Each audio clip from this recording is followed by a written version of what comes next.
ಮಧ್ಯರಾತ್ರಿ ವೇಳೆ ವೇಗವಾಗಿ ಬಂದ ಕಾರೊಂದು ಉಕ್ಕಿ ಹರಿಯುವ ಹೊಳೆಗೆ ಬಿದ್ದ ಘಟನೆ ಪುತ್ತೂರು ತಾಲೂಕಿನ ಕಾಣಿಯೂರು ಸಮೀಪ ಸಂಭವಿಸಿದೆ. ಪುತ್ತೂರು ಕಡೆಯಿಂದ ಕಾಣಿಯೂರು ಮಾರ್ಗವಾಗಿ ಸಂಚರಿಸುತ್ತಿದ್ದ ಕಾರು ಚಾಲಕನ ಅತಿ ವೇಗದ ಚಾಲನೆಯಿಂದಾಗಿ ನಿಯಂತ್ರಣ ತಪ್ಪಿ ಮಂಜೇಶ್ವರ ಸುಬ್ರಹ್ಮಣ್ಯ ರಾಜ್ಯ ಹೆದ್ದಾರಿಯ ಕಾಣಿಯೂರಿನ ಬೈತಡ್ಕ ಮಸೀದಿಯ ಸಮೀಪದ ಗೌರಿ ಹೊಳೆಗೆ ಬಿದ್ದಿದೆ. ಕಾರು ವೇಗವಾಗಿ ಬಂದು ಹೊಳೆಗೆ ಬೀಳುವ ದೃಶ್ಯ ಅಳವಡಿಸಲಾಗಿದ್ದ ಸಿಸಿ ಕ್ಯಾಮೆರಾದಲ್ಲಿ ಸೆರೆಯಾಗಿದೆ.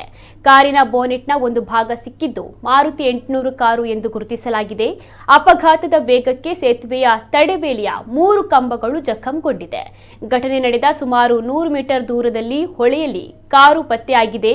ಕಾರನ್ನ ಮೇಲಕ್ಕೆತ್ತಲು ಪ್ರಯತ್ನಿಸಿದಾಗ ನೀರಿನ ರಭಸಕ್ಕೆ ಕಾರು ಕೊಚ್ಚಿ ಮುಂದೆ ಹೋಗಿದ್ದು ಸ್ಥಳೀಯರು ಸತತವಾಗಿ ಮೇಲಕ್ಕೆ ತರಲು ಪ್ರಯತ್ನಿಸ್ತಾ ಇದ್ದಾರೆ. ಆದರೆ ಕಾರಿನಲ್ಲಿದ್ದವರ ಕುರಿತು ನಿಖರವಾದ ಮಾಹಿತಿ ಲಭ್ಯವಾಗಿಲ್ಲ. ಶೋಧ ಕಾರ್ಯ ನಡೀತಾ ಇದೆ.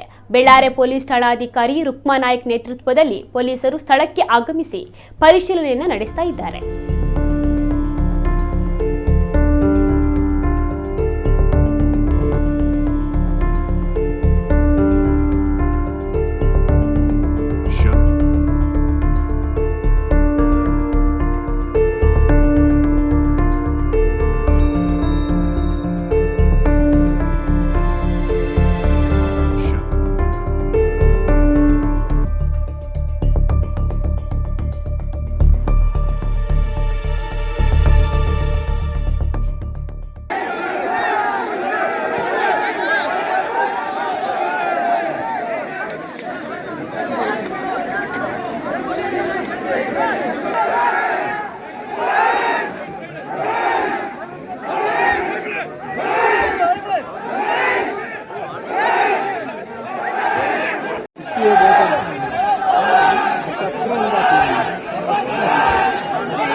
Itu